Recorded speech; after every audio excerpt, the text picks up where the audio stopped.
habitants de la rivière Siade, nous vous saluons dans le nom puissant, merveilleux et glorieux du Seigneur, appelé Jésus le Christ. Nous sommes très heureux d'être avec vous ce soir pour parler de la Sainte Bible, pour parler du véritable et réel Dieu.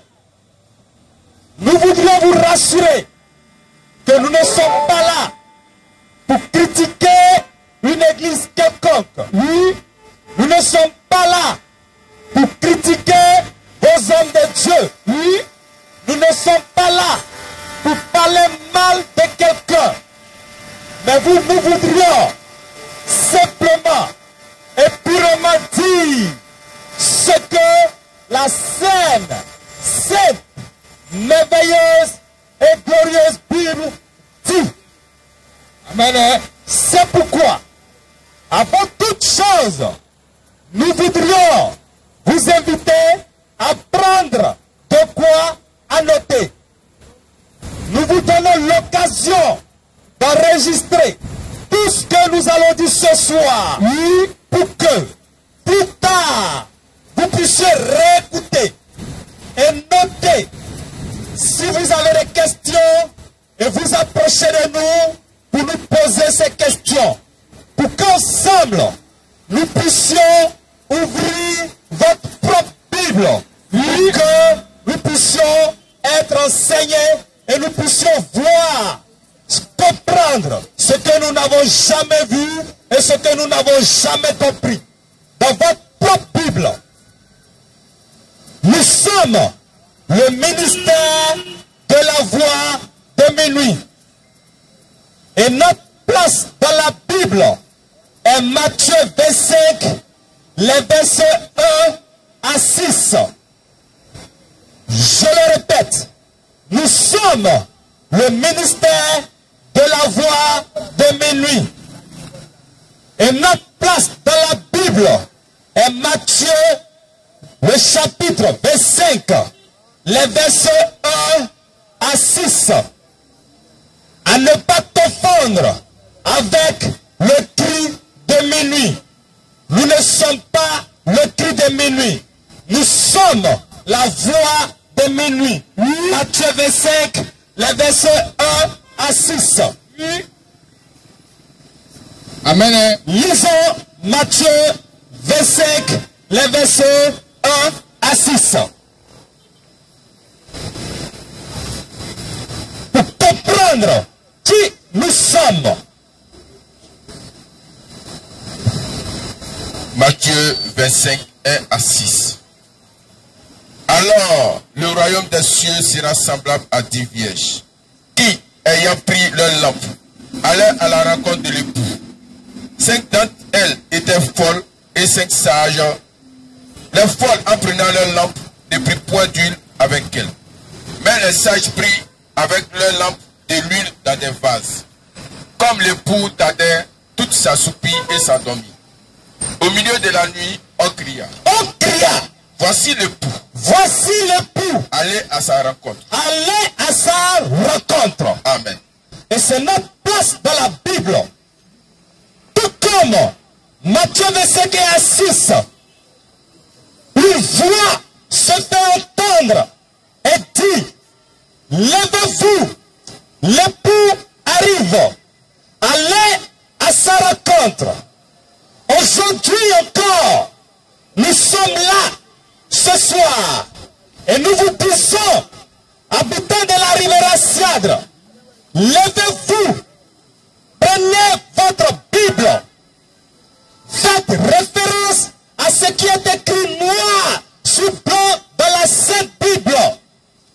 Comprenez que, selon Ésaïe 55, les versets 8 à 9, l'homme et Dieu n'ont pas la même pensée. Oui. L'homme et Dieu n'ont pas les mêmes voix. Lisons Ésaïe 55, les versets 8 à 9. 55, 8 à 9. Nous lisons. Car mes pensées ne sont pas vos pensées. Oui. Et vos voix ne sont pas mes voix, dit l'Éternel. Autant les cieux sont élevés au-dessus de la terre, autant mes voix sont élevées au-dessus de vos voix. Et mes pensées au-dessus de vos pensées. Amen. Amen. Autant mes voix sont élevées au-dessus de vos voix, mes pensées au-dessus de vos pensées. Comprenez que le langage de Dieu n'a rien à voir avec le langage des hommes. Romains 3, 4 nous dit que tout homme est menteur. Il n'y a que Dieu seul qui dit la vérité. Il n'y a que Dieu seul qui a la vérité absolue. L'homme, quel que soit son raisonnement, quelle que soit la logique de ce qu'il va dire, quel que soit son niveau intellectuel, si ce que l'homme dit n'a rien à voir avec ce que Dieu dit l'homme est un menteur. Même nous-mêmes qui sommes arrêtés devant vous ce soir, si ce que nous disons n'est pas écrit dans la Sainte Bible, considérez que nous vous avons menti. C'est pourquoi nous vous demandons de vérifier tout ce que nous allons dire avec votre Bible ouverte, avec votre portable, votre Bible dans votre portable. Ne vérifiez pas avec votre pensée humaine. Ne vérifiez pas avec ce que votre église vous dit. Ne vérifiez pas avec ce que le bishop m'a dit. Ne vérifiez pas avec ce que mon pasteur a dit. Mais vérifiez plutôt avec la Bible ouverte. Amen. Que la Bible nous dit qu'il est minuit, la Bible va nous faire comprendre que nous sommes à une époque, à un moment où tout le monde se lève et dit que Dieu m'a appelé. Où tout le monde se lève et dit Dieu m'a parlé hier nuit. Où tout le monde se lève et dit Dieu m'a envoyé. À tel enseigne que de la localité de la rivière Siad, nous pouvons trouver à chaque 200 mètres, à chaque 300 mètres, des lieux de prière, habilement appelés église, poussés comme des champignons. À tel enseigne que la population de la rivière Siad ne sait qui dit vrai ou qui dit faux. Amen. Elle est troublée. Elle ne sait pas de quel lieu de prière aller adorer son Dieu avec sa sincérité. Elle ne sait plus à qui se vouer. Faut-il se vouer à un homme de Dieu? Faut-il se vouer à une école pastorale? Faut-il se fier à un soi-disant homme ou envoyé de Dieu? Nous disons non. C'est pourquoi nous sommes là ce soir. Amen. Pour ouvrir vos yeux, pour attirer votre attention. Amen. Sur ce qui est écrit noir sur blanc. Comprenez que la Bible nous dit, selon Zacharie 8, le verset 16, que nous devrons dire la vérité les uns aux autres. Amen. Lisons Zacharie 8, le verset 16.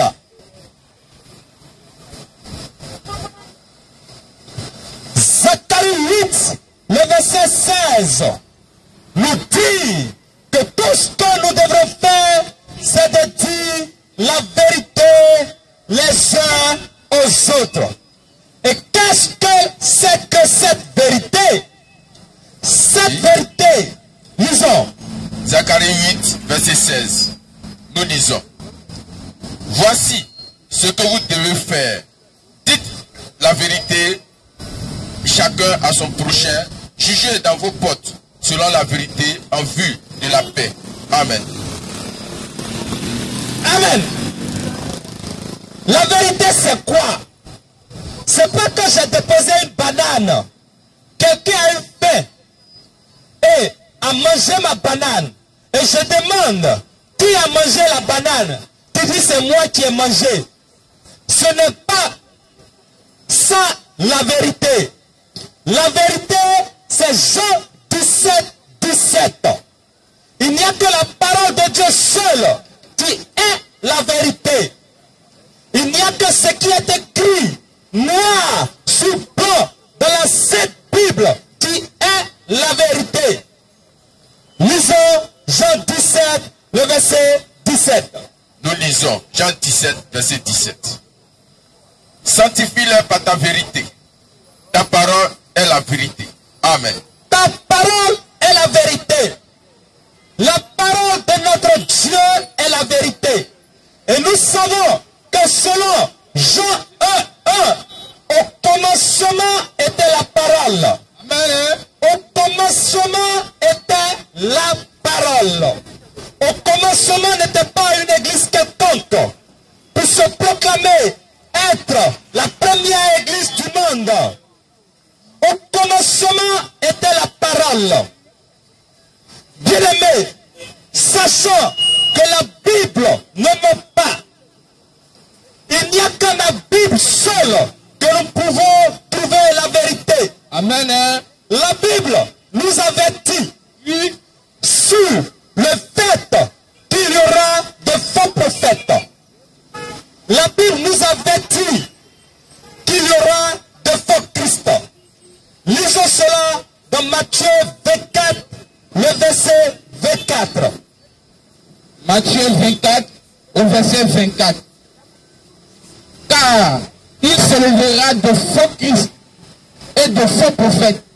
Ils feront de grands prodiges et des miracles, au point de séduire, s'il était possible, même les élus. Amen. Amen. Amen.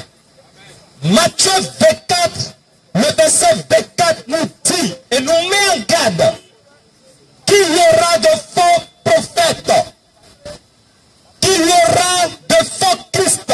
Oui. Des gens qui vont venir vous présenter une grosse Bible. Des gens qui vont s'approcher de vous et vont vous dire que Dieu les a envoyés. Amen. Ils vont vous dire de prononcer le nom de Jésus-Christ. Ils vont vous dire de donner votre vie à Jésus-Christ. Amen. Alors, si la Bible nous dit qu'il y aura de faux prophètes et que jusqu'à cette heure, personne n'est venu se présenter comme étant un faux prophète, oui, la question que nous nous posons, la Bible a tellement dit, question, nous disons non. La Bible ne ment jamais. Effectivement, personne ne viendra vers vous et vous dire que je suis un faux prophète. Jamais. Vous ne trouverez jamais. Alors, imaginez-vous que cela est évident que la Bible ne ment point.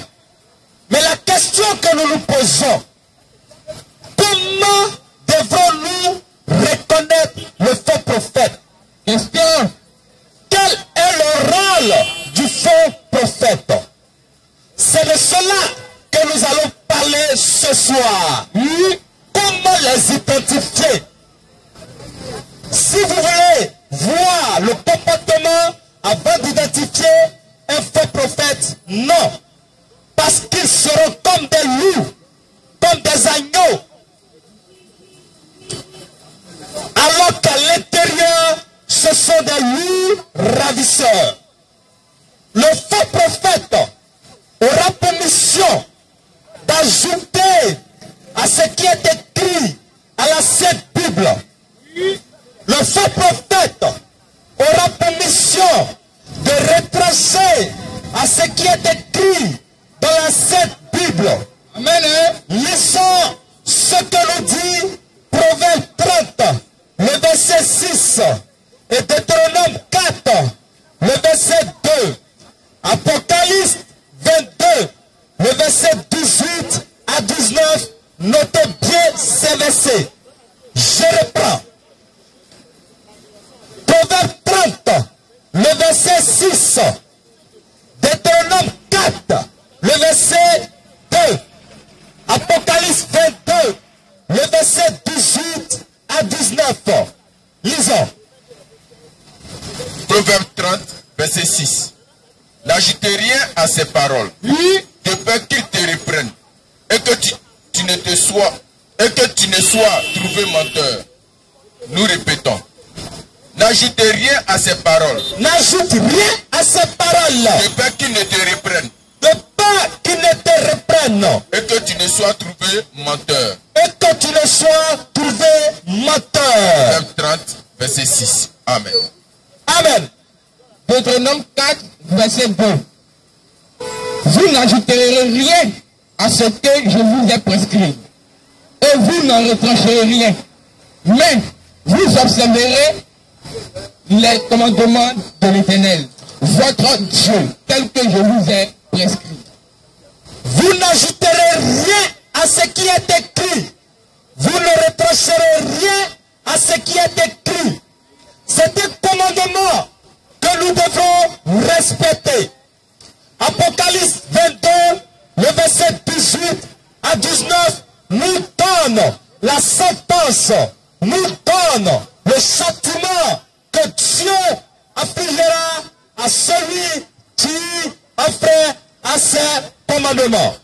Apocalypse 22, 18 à 19. Oui, Je le déclare à quiconque attend les paroles de la prophétie de ce livre. Amen. Si quelqu'un y ajoute quelque chose, Dieu le frappera des fléaux décrits dans ce livre.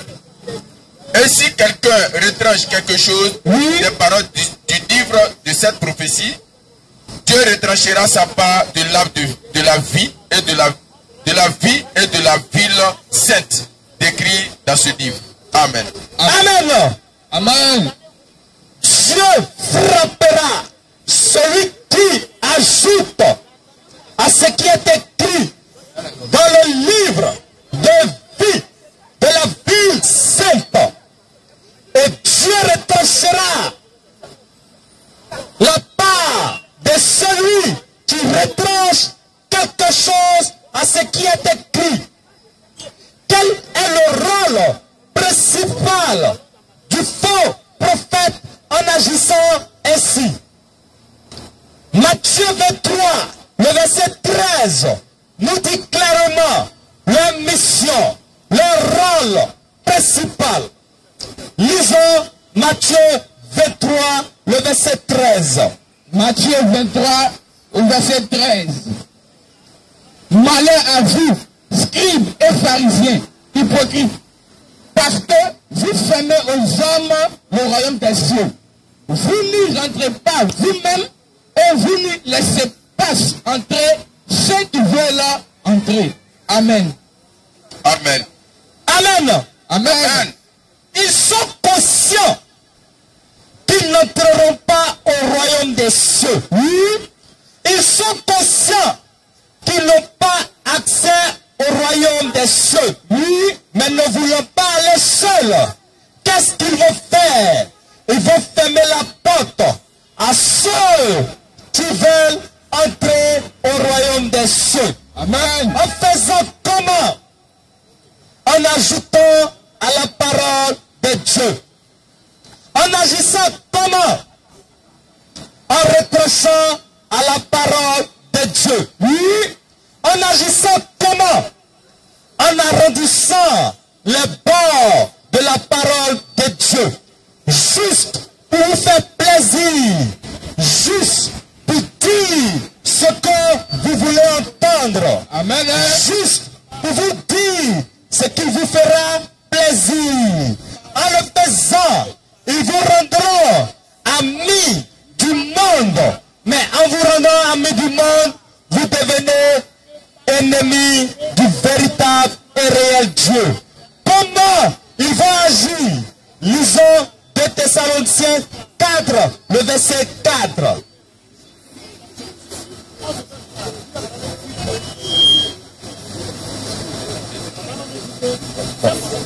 Alors.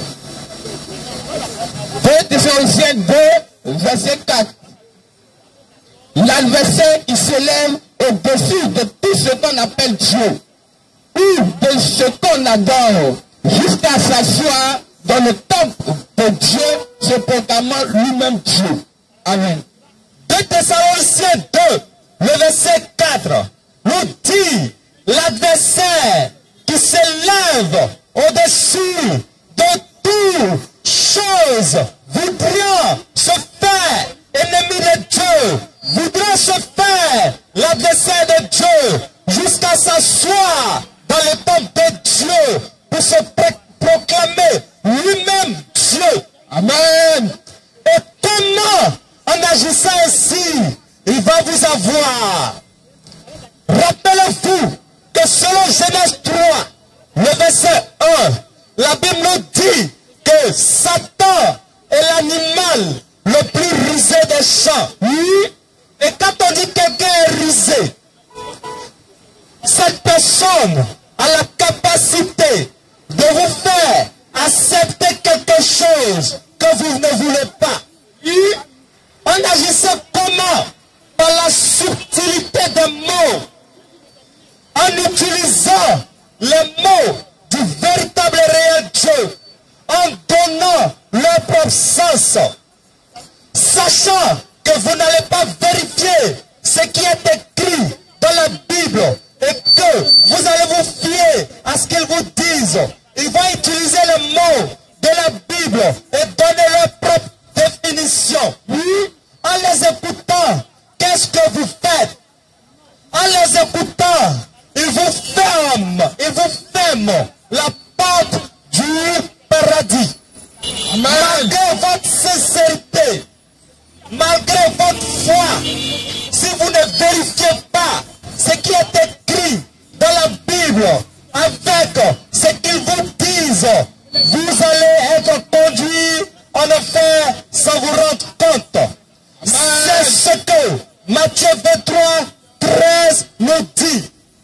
Que ces hommes, se disant hommes de Dieu, que la Bible en ce temps appelait scribes et pharisiens, c'était des religieux qui se faisaient connaisseurs de la Sainte Bible. Ils se faisaient connaisseurs de la loi. Mais en réalité, ils n'ont pas reconnu le roi de gloire. Ils ne l'ont pas reconnu pendant que le véritable et réel Dieu était parmi eux. Ils l'ont même crucifié. C'est pourquoi nous sommes là ce soir pour ouvrir votre esprit sur ces pratiques de ces faux hommes de Dieu, de ces soi-disant hommes de Dieu, qui vont venir vous rendre amis du monde, tout en vous éloignant du véritable et réel Dieu. Oui. Lisons Jacques 4, le verset 4, pour comprendre quelque chose. Jacques 4, verset 4, je lis. Adultères que vous êtes, ne savez-vous pas que l'amour du monde est inimitié contre Dieu? Celui donc qui veut être ami du monde sera ennemi de Dieu. Amen. Amen. Amen. Celui qui veut être ami du monde sera ennemi de Dieu. Comment ces hommes de Dieu vous rendent amis du monde? Ils vont vous dire, viens, tu vas avoir de l'argent. Oui. Viens, tu vas avoir travail. Oui. Viens, tu vas avoir mari. Amen. Viens, tu vas avoir visa. Viens, tu vas voyager. Comme si le Seigneur Jésus le Christ, le Dieu Tout-Puissant, a versé son sang pour du travail, pour avoir des maris, pour avoir des l'argent pour voyager. C'est une erreur de comprendre que le christianisme est ainsi.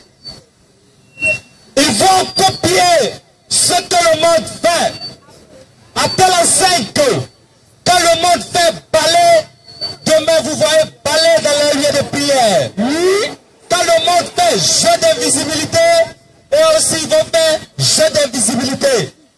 Quand le monde fait Saint-Valentin, et aussi ils vont faire Saint-Valentin. Alors, en le faisant, ils vous rendent ennemis de Dieu. Comprenez que Pierre, celui-là même qui était avec le Seigneur Jésus-Christ, celui-là même qui a marché avec le Seigneur Jésus-Christ, à un moment donné, quand il a raisonné comme un être humain, quelle a été la réaction du Seigneur Jésus-Christ? Nous voyons cela dans Matthieu 16, le verset 23. Pendant que le Seigneur Jésus-Christ était en train de dire ce qui allait lui arriver, afin que le monde entier puisse avoir le salut. Pendant qu'il était en train de dire comment il allait faire pour sauver ses fils et ses filles qui étaient sur la terre, en annonçant sa mort, la mort la plus honteuse. Voici Pierre, étant pris par les sentiments, va lui dire non, Seigneur, que cela ne plaise à Dieu. Cela ne t'arrivera pas. Il dit, mais Seigneur, cela ne t'arrivera pas. Voici Jésus-Christ se retourne vers Pierre et se pose la question, à quel moment toi, Pierre, tu as parlé avec le Seigneur, avec Dieu, pour qu'il te dise que cela ne m'arrivera pas? Étant conscient que ce que Pierre venait de dire venait de sa propre conscience, lui a dit, arrière de moi, Satan, parce que la pensée que tu viens d'avoir est une pensée satanique, parce qu'elle vient de l'homme. Lisons Matthieu 16, le verset 23. Matthieu 16, verset 23. Mais Jésus se retournant et dit à Pierre, arrière de moi, Satan, tu mets en scandale, car tes pensées ne sont pas les pensées de Dieu, mais celles des hommes. Amen. Amen. Amen. Les pensées ne sont pas les pensées de Dieu, mais celles des hommes. Les faux prophètes, ils vont vous faire avoir les regards sur la terre en vous proposant les biens sociaux, en vous proposant tout ce qui est luxueux sur la terre, les belles voitures, les belles choses, un bon travail. Et quand tu as ça, ça veut dire que Dieu t'a béni. C'est une erreur de comprendre ainsi.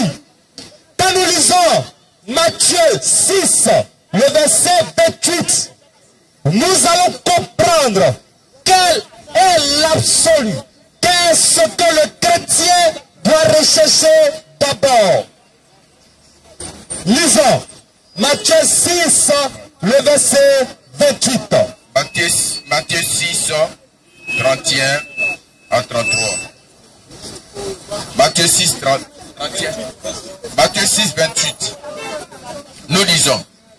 Et pourquoi vous inquiétez au sujet du vêtement? Considérez comment croissent les lits des champs. Ils ne travaillent ni ne filent. Cependant, je vous dis que Salomon même, dans toute sa gloire, n'a pas été vêtu comme l'un d'eux. Si Dieu révèle ainsi l'herbe des champs, qui insiste aujourd'hui et qui demain sera jeté au fou, ne vous vêtira-t-il pas à plus forte raison, gens de peu de foi? Gens de peu de foi. Ne vous inquiétez donc point. Ne vous inquiétez donc point. Et ne dites pas. Et ne dites pas. Que mangerons-nous? Que mangerons-nous? Que boirons-nous? Que boirons-nous? De quoi nous nous serons vêtus? De quoi serons-nous vêtus? De quoi serons-nous vêtus? De quoi serons-nous vêtus? Car toutes ces choses, ce sont les païens qui les recherchent. Ce sont les païens qui les recherchent. Votre Père céleste, c'est que vous en avez besoin. C'est que vous en avez besoin. Cherchez premièrement le royaume et la justice de Dieu. Cherchez premièrement le royaume et la justice de Dieu. Et la justice de Dieu. Et toutes ces choses. Et toutes ces choses seront données par-dessus. Vous seront données par-dessus. Ne vous inquiétez donc pas. Ne vous inquiétez donc pas. Du lendemain. Car le lendemain aura soin de lui-même. Car le lendemain aura soin de lui-même. À chaque chose suffit sa peine. À chaque jour suffit sa peine. Amen. Le chrétien, il doit chercher la justice de Dieu. Il doit chercher le royaume des cieux. Et notre Dieu, le créateur de toutes choses, sait que vous en avez besoin. Il sait que sur la terre, vous devrez manger, vous devrez vous habiller. Alors, n'ayez pas le regard fixé sur ce qui est terrestre. N'ayez pas le regard fixé sur ce qui est bien social. Mais plutôt, recherchez la vérité. Recherchez la voie du salut.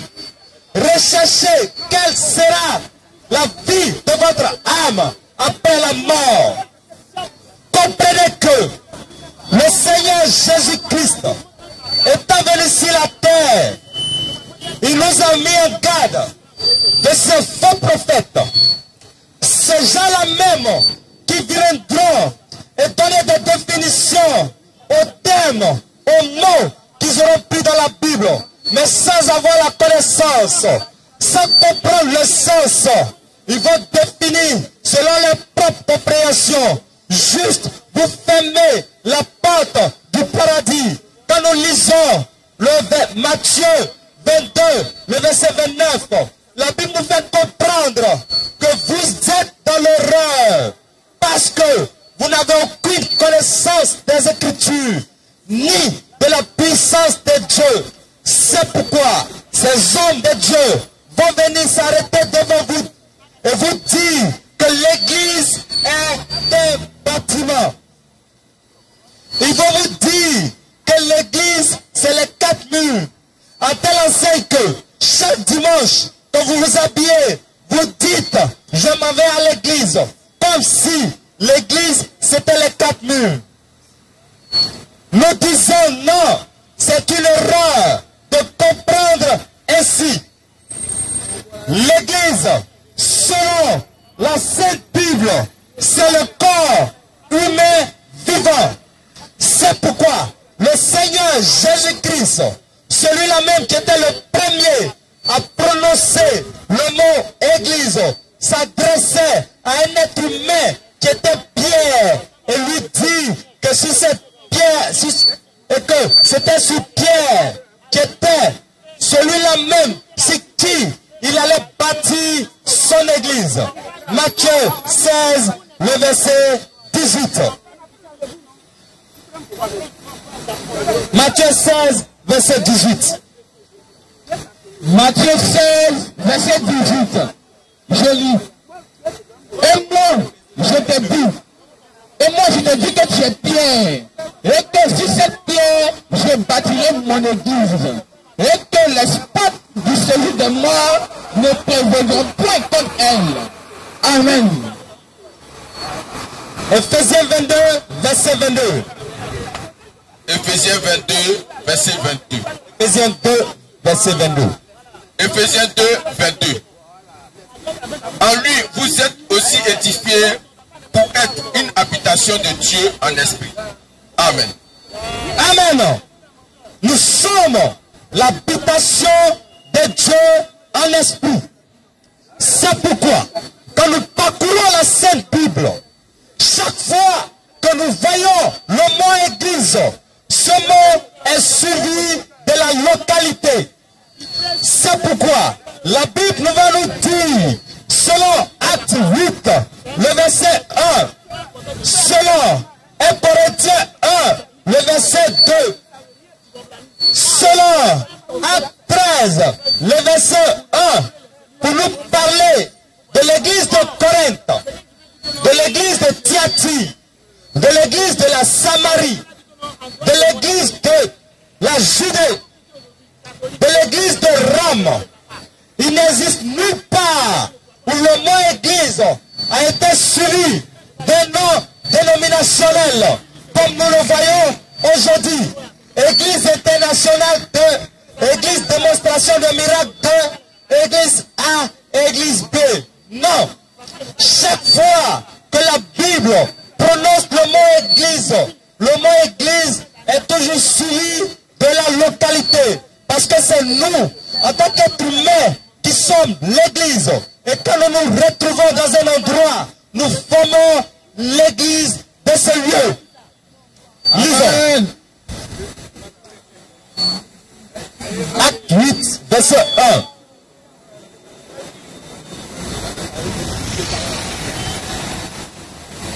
Acte 8, le verset 1.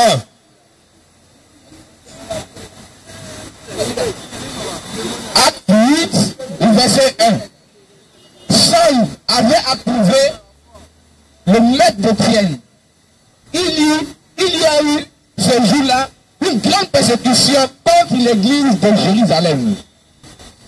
Et tout. Non, c'est bon. Alors, il y a eu une grande persécution contre l'église de Jérusalem. Alors, comment peut-on persécuter un bâtiment si l'église est un bâtiment, comme le dit vos soi-disant hommes de Dieu? C'est une erreur de comprendre cela.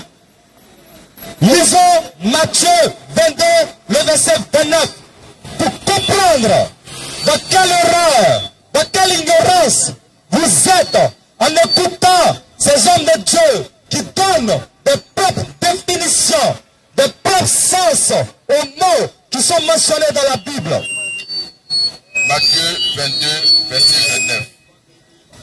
Jésus leur répondit, vous êtes dans l'erreur, parce que vous ne comprenez ni les Écritures, ni la puissance de Dieu. Amen. Amen. Amen. Ils sont dans l'erreur parce qu'ils n'ont aucune connaissance de l'Écriture, ni de la puissance de Dieu.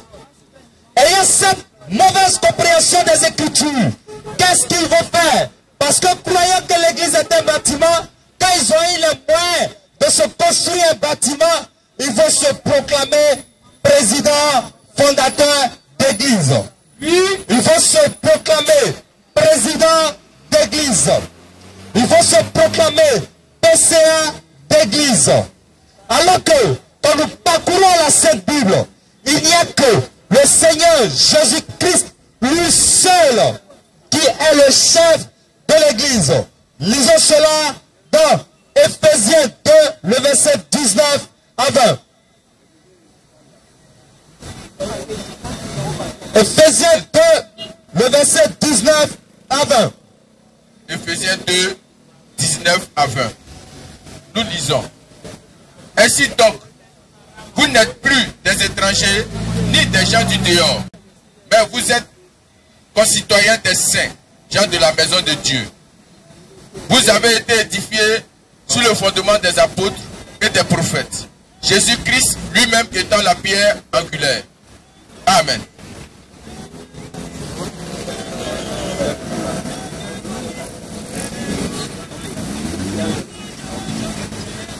Amen. Amen. Ok. C'est ainsi que ce soit disant hommes de Dieu vous conduisent dans l'erreur. Parce qu'ils n'ont aucune notion. Ils vont se faire égal au Seigneur Jésus-Christ. Se proclamer comme étant chef de l'église au même titre que le Seigneur Jésus-Christ. En le faisant, qu'est-ce qu'il va faire? Naturellement, puisqu'il a construit son église. Donc, il va de soi que les commandements, que les règles qu'ils vont se fixer dans ces lieux seront leurs propres règles, qui seront contraires aux règles que le Seigneur Jésus-Christ lui-même a fixées dans la Sainte Bible. Ils vont autoriser ce que le Seigneur Jésus-Christ a interdit. Qu'est-ce qu'ils vont faire? Étant les propriétaires de ces soi-disant églises, ils vont se construire des lieux de prière où, pour enseigner, il faut faire une école pastorale où tu vas aller te faire former par quelqu'un qui va te dicter tout ce que tu dois dire avant de venir enseigner dans ces lieux de prière. Ils vont te dicter au mot tout ce que tu dois dire. Et gare à toi, si tu ne dis pas ce qu'ils ont dit, ils vont te démettre de leur lieu de prière. Et c'est pour cela, vous allez entendre ce pasteur, il a rétrogradé comme si c'était une voiture. Et tout cela, ce n'est pas étonnant, puisque la Bible nous avertit toujours ce qui doit venir. Le peuple fondateur de ces lieux de prière, de ces séminaires, de ces écoles pastorales, vient du roi Jéroboam, celui-là même qui a été le premier à créer son école pastorale, où il a pris tous ceux qui avaient le désir, tous ceux qui avaient les moyens d'aller s'inscrire dans ces lieux pour se faire former, pour pouvoir parler en langue, pour pouvoir avoir le don de guérison, pour pouvoir avoir le don de prophétie, comme nous le constatons aujourd'hui. Partout où nous passons, nous voyons école de parler en langue, nous voyons école de prophétie, nous voyons école de guérison, où quand ils sortent, ils vont commencer à exercer. Et gare à toi, si tu as égaré le diplôme qu'ils t'ont donné pendant que tu faisais la formation, le diplôme qui t'autorise à enseigner, si tu as égaré cela, Dieu ne te connaît plus dans le ciel, parce que tu n'auras aucune chose pour prouver que tu es pasteur, ni prophète.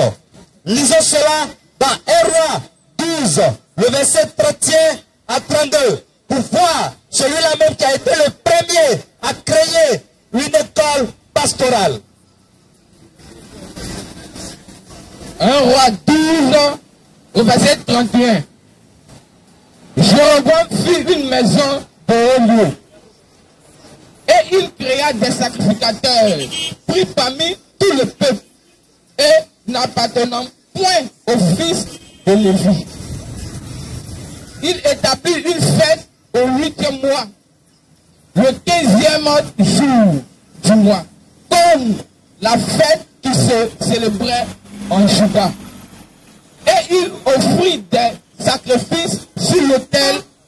Voici ce qu'il fit à Bethel, afin que l'on sacrifia au vœu qu'il avait fait. Il plaça à Bethel les prêtres des hauts lieux qu'il avait élevés. Amen. Amen. Amen. Jéroboam était celui-là même qui a institué une fête au 15e jour du 8e mois. Et cette fête, comprenez que jusqu'à ce jour, au 15e jour du 8e mois, il y a une fête aussi qui se fête. Et quelle a été la réaction du véritable et réel Dieu vis-à-vis de ce comportement? Lisons cela dans 1 Roi 13, versets 33 à 34. 1 Roi 13, verset 33 à 34. Nous lisons. Après cet événement, Jéroboam ne se détourna point de sa mauvaise voie. Il créa de nouveau des prêtres, des hauts lieux, pris parmi tout le peuple, quiconque en avait le désir, il le consacrait prêtre des hauts lieux. Ce fut là une occasion de péché pour la maison de Jéroboam. Et c'est pour cela qu'elle a été exterminée et détruite de dessus la face de la terre. Amen. Amen.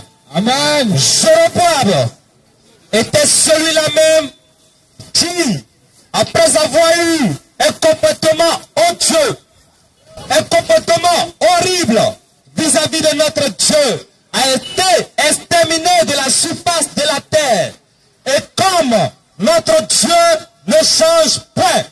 Il est le même hier, aujourd'hui et éternellement. Oui, tous ceux qui pratiquent le même comportement, la même manière d'agir comme Jéroboam, ils seront traités de la même manière.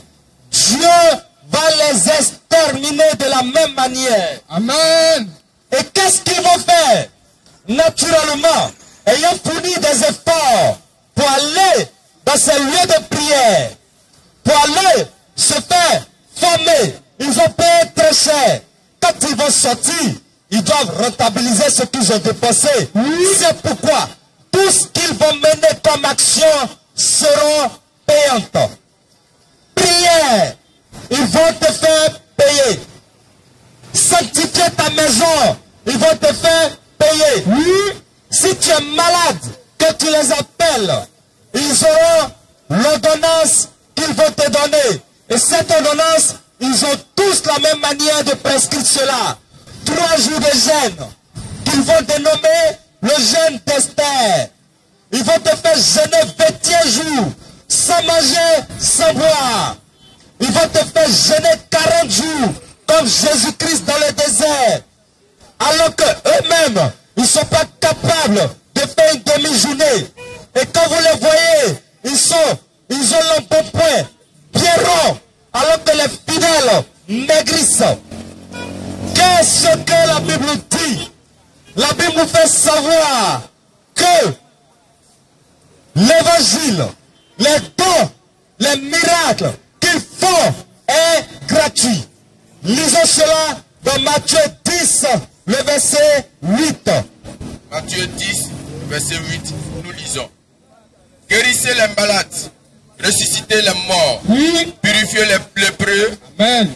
chassez les démons. Vous avez reçu gratuitement, donné gratuitement. Amen. Amen.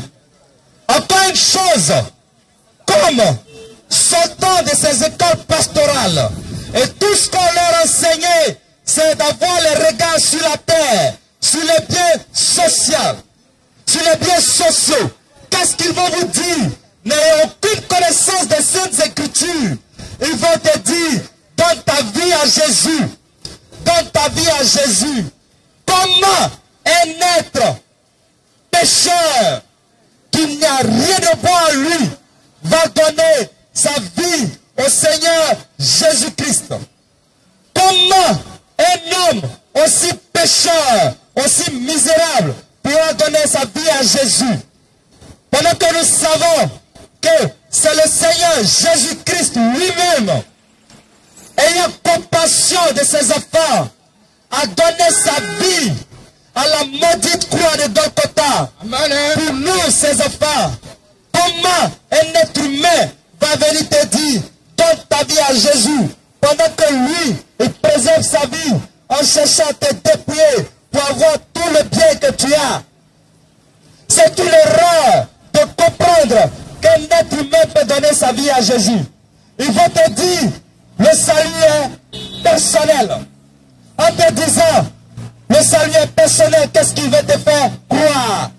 En réalité, il veut te faire croire que ne tiens pas compte de tout ce que je te dis, mais tiens compte de ton attachement, de ta sincérité avec le Seigneur Jésus-Christ. Si tu es sincère avec ton Dieu, alors tu es sauvé. C'est une erreur de comprendre ainsi.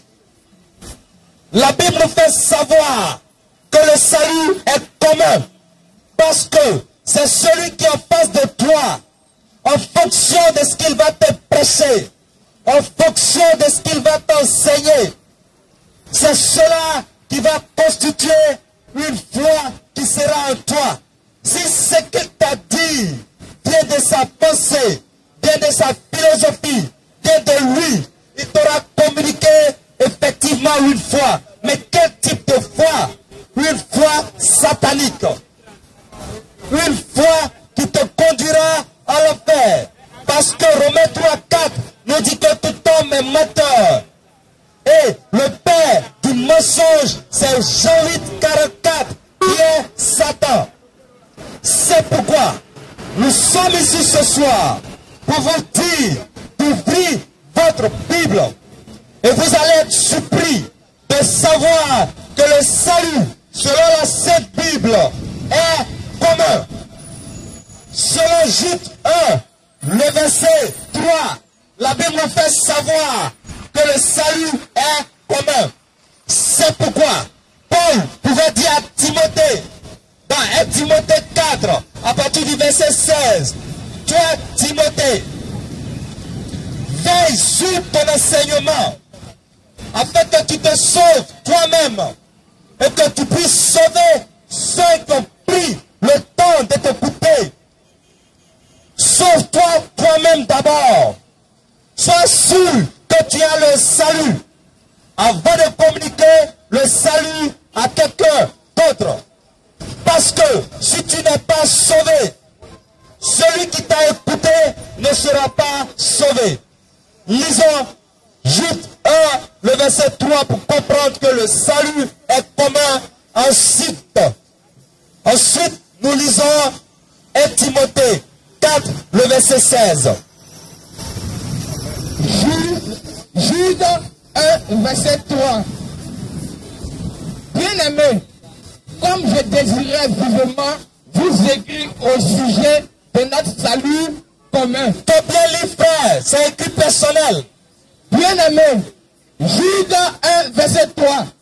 Bien-aimés, comme je désirais vivement vous écrire au sujet de notre salut commun. Salut commun? Oui, salut commun. Mais comment se fait-il qu'aujourd'hui, on nous fait croire que le salut est personnel? De quel salut s'agit-il? Du salut de notre Dieu ou du salut des êtres humains? Lisons encore le second verset, 1 Timothée 4, le verset 16. 1 Timothée 4, verset 16. Nous lisons. Veille sur toi-même et sur ton enseignement. Persévère dans ces choses, car en agissant ainsi, tu te sauveras toi-même et tu sauveras ceux qui t'écoutent. Amen. Amen. Voici le comportement. Ayant fait des écoles où ils se sont formés par des êtres humains, ils n'auront rien à dire. Ils n'auront aucune connaissance de cette écriture. Oui, c'est pourquoi ils vont tenir des langages qui n'ont rien à voir et trouver des mécanismes, des systèmes pour vous dépouiller. Qu'est-ce qu'ils vont faire? Ils vont fouiller dans la Sainte Bible, chercher un mot où ils pourront nettoyer, où ils pourront trouver une définition juste pour vous dépouiller. Alors, quel est le meilleur mot qu'ils ont trouvé? La moisson. Ha.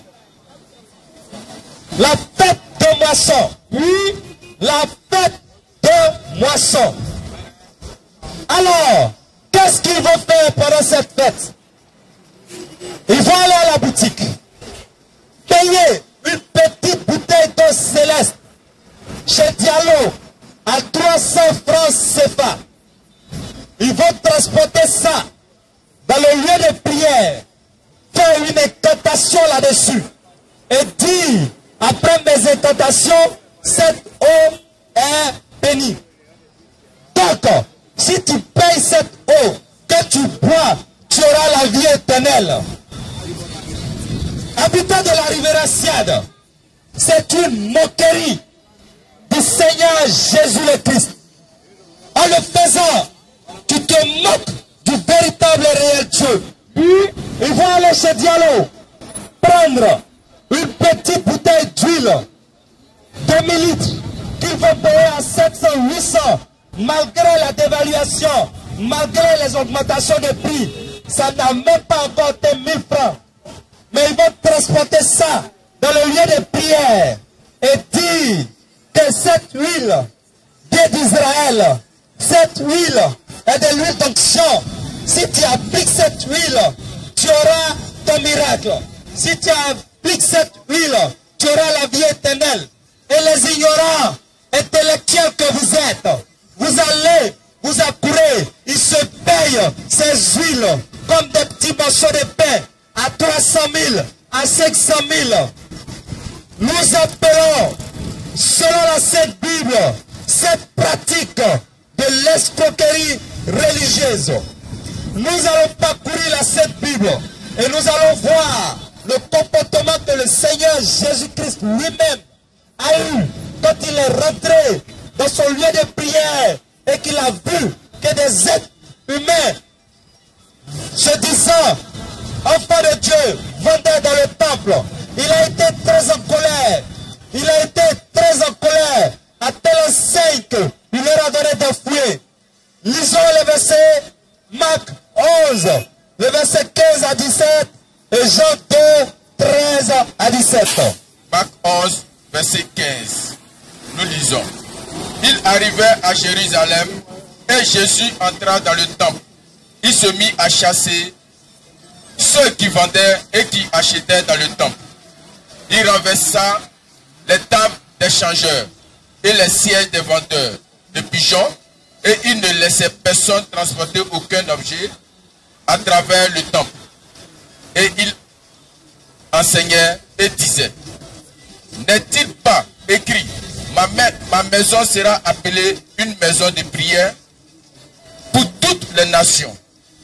Mais vous en avez fait une caverne de voleurs. Amen. Vous en avez fait une caverne de voleurs en vendant dans le lieu de prière. Jésus-Christ a été très en colère de voir ces pratiques, de savoir que ces soi-disant hommes de Dieu vendent de l'onction dans le lieu de prière, que ces hommes de Dieu vendent de l'eau dans ces lieux de prière, de savoir que ces soi-disant hommes de Dieu vendent des régimes de bananes dans les lieux de prière. Et qu'est-ce qu'ils vont faire? Ils vont découper des morceaux de versets et mettre dans les lieux de prière qu'ils vont appeler paix de vie pour vous faire acheter. C'est une abomination. Amen. De pratiquer ainsi. En le faisant, et quand vous acceptez, c'est une condamnation que vous prenez. Parle mon frère. C'est pourquoi nous sommes ici ce soir pour vous dire de faire très attention à tous ceux et toutes celles qui vont se présenter devant vous pour vous présenter la Bible et dire autre chose que le Seigneur Jésus-Christ a condamné. Vous allez les voir dans ce lieu de prière. Ils vont regarder l'éloquence de la femme, l'élégance de la femme et dire, ah, si cette femme enseigne dans mon lieu de prière, à cause de sa beauté, elle attirera beaucoup d'hommes. À tel enseigne que dans notre lieu de prière maintenant, nous voyons des femmes à la chair, en train de prêcher, en train d'enseigner la parole. La Bible a condamné cela quand nous lisons 1 Corinthiens 14, le verset 33 à 34. Dieu, dans sa sainte Bible, a été formel là-dessus. C'est une abomination de voir ces pratiques. C'est pourquoi nous vous disons de faire très attention aux pratiques qui se font de nos jours. C'est cela que la Bible a appelé minuit, parce que les temps sont mauvais, parce que les temps sont finis. Sachant que vous êtes dans l'erreur, nous venons ce soir vous demander de vous ressaisir, d'avoir les regards fixés dans la Sainte Bible, d'avoir les regards fixés dans la Sainte Bible, afin de vérifier tout ce que vous entendez au travers de la Sainte Bible. Sur ce, nous vous disons de noter nos contacts. Nous sommes l'église de la Riviera Siad. Nous sommes le ministère de la voix de minuit. Nous prions tous les dimanches de 9h à midi à 50 mètres de la pharmacie Couteau. Nos contacts, nous sommes au 07 57 76 59 20.